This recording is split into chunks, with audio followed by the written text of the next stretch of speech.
We've had some ice damage this off season. I want you to kind of talk a little bit about what ice damage you're experiencing here at Wildhorse and how it affects the plant.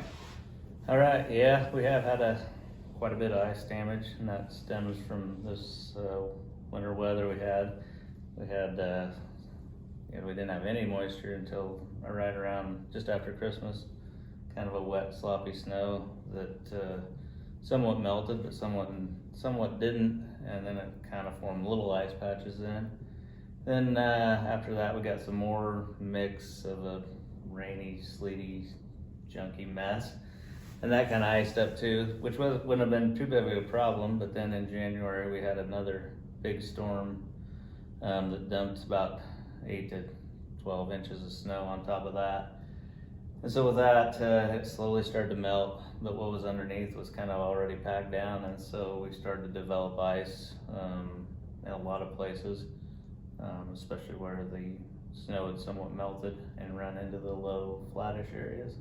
So snow is usually good, but when you have ice underneath it, the plant can't breathe like it can through snow. There's no air there, and that's what has happened here. Ryegrass is especially vulnerable to ice damage, and we have a mix of bluegrass and ryegrass really took it hard.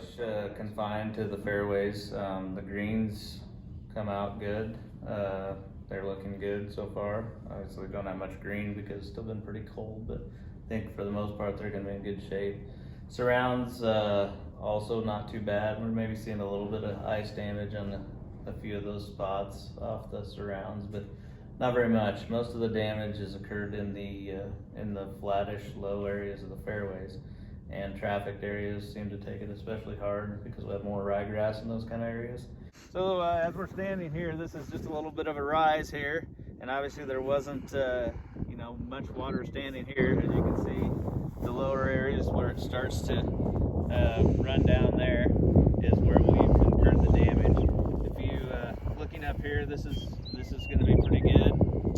Obviously it's been cold, so there's not a lot of green here yet. We can see the dark color where it's once we get some warm weather, it's going to be pretty green.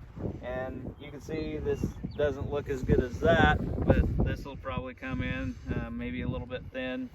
Probably won't need to do much with this grass except fertilize it and get it going a little bit more. And then as we walk over here, we're getting down into the lowest part of this swale where all the water runs, and you can see the damage that occurred here. Basically no green grass here at all. And so this is these are the kind of spots we're gonna have to work some magic and get some plants started in here and get them growing. Another thing you'll see here, this is predominantly ryegrass. Ryegrass likes wetter areas in general, and so it's we've planted a blend of bluegrass and ryegrass when we started the golf course, which is a pretty common blend. And each species kind of finds its spot. Ryegrass likes wetter conditions generally until you get ice damage. So you probably had more ryegrass here than you did bluegrass. Something that just kind of came to mind for me, why do you think some people, or some other golf courses, I guess, start to green up a little bit earlier than ours sometimes? Yeah, we're always one of the later ones. Obviously, as you work from the east part of the state to the west part of the state, you gain quite a bit of elevation, and elevation, is a real key factor in that. I think they say for every 100 feet, you're a day behind, as you go up in elevation. So, like from here to Lincoln, we're a good, probably 2 weeks. I think the other thing that, we're a little slower to green up because, we're always exposed during the winter. So the winter winds beat on us pretty bad. Being exposed just causes a little more delay in the grass coming out of that because we get, basically there's no green plant left there.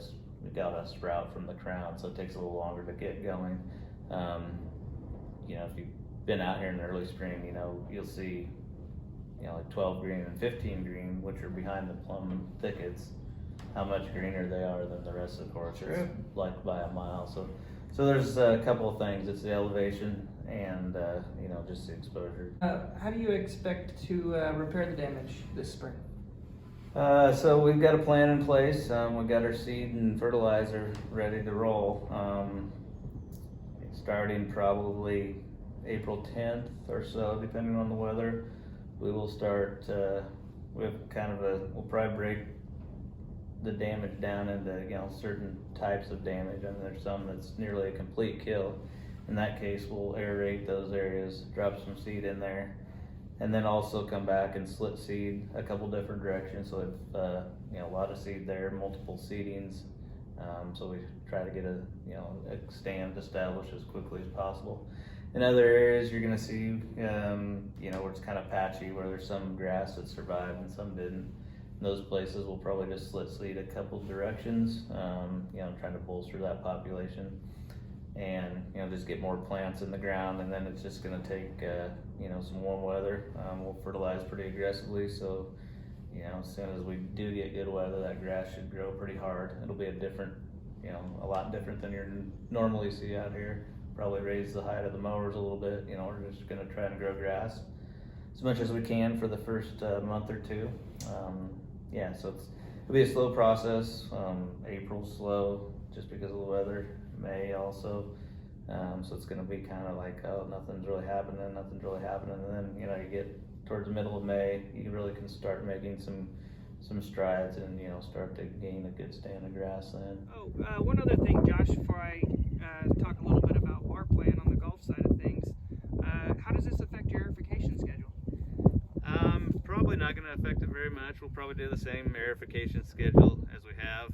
And they can check that out on our website at www.playwildhorse.com.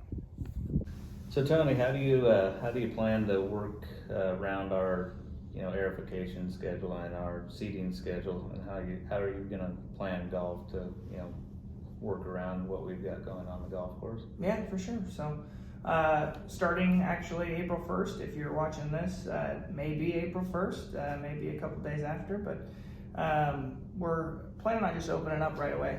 April 1st, get people out there, scratch the itch a little bit. Hopefully they can get out there and get some good weather, which obviously has been pretty difficult this spring. I know we got some decent weather this weekend, so biggest thing is just kind of get people out there so they can get out of the house. They've been cooped up all winter. Then April 16th, we're going to let that be the last day of the full carts. April 17th, then we'll go to a restricted schedule, and we're only going to allow 6 tee times with a cart per day. That's 24 people. So 12 carts, that's it. We're going to let out each day. Basically, during that time, we're hopeful seeding's already been done or been going on, and we get seedlings popping up, and they're not taking that cart traffic. We don't want damage to the seedlings for the better part of a month there through May 11th. So May 12th, then we'll open back up. But during that time frame, it's going to be those 6 tee times and walking only. So we encourage people to come out and walk the course. You can still sign up online for those 6 tee times that are available by cart at playwildhorse.com. However, if you want to make a tee time, you don't see one on there, give us a call. We can likely get you on, but it'll probably be a walking only tee time. Sounds like a good way to limit the cart traffic and still allow people to play. As far as hours of operation, will those be normal during that time frame? They're going to be pushed back a little bit. We're going to start opening at 9 a.m. First tee time out at 9:30. If people want to come a little earlier than that to hit some range balls, they can. Luckily, we got the automated system that we can pick the range balls and have them set up the night before. So if you want to get here a little early, hit some balls, please do so. The range will be open. We'll probably close down whenever that last tee time comes in. Could be around 8 o'clock, maybe 9 o'clock on some nights. So we're opening a little later, closing a little earlier, but not much different. Right. So obviously we're coming up on the spring season when events start happening out here. What about the leagues or any other events? Are those going to be affected by the the reparations we're doing with the fairways? Yeah, we do have a few events we got to kind of work around. Unfortunately, men's league is going to be pushed back 2 weeks. We'll still have our meetings on time, but we're just not going to feel comfortable putting that much cart traffic out on those seedlings until May 8th. So May 8th and 11th will be the official start for men's Monday night and men's Thursday night leagues. Right. So is there, I guess, do you want to reiterate, just so people got this correct, when are carts allowed and when we're expecting to open the golf course, to play again? Yeah, so April 1st through the 16th, be unlimited cart play, so get out here and play as much as you can, especially if you're using a cart. Now's a good time to do it. Starting the 17th, we'll only be allowing 12 carts on the golf course per day, 24 players by cart.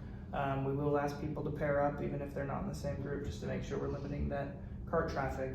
And that'll be again April 17th through May 11th. And then on May 12th, we're gonna get things rocking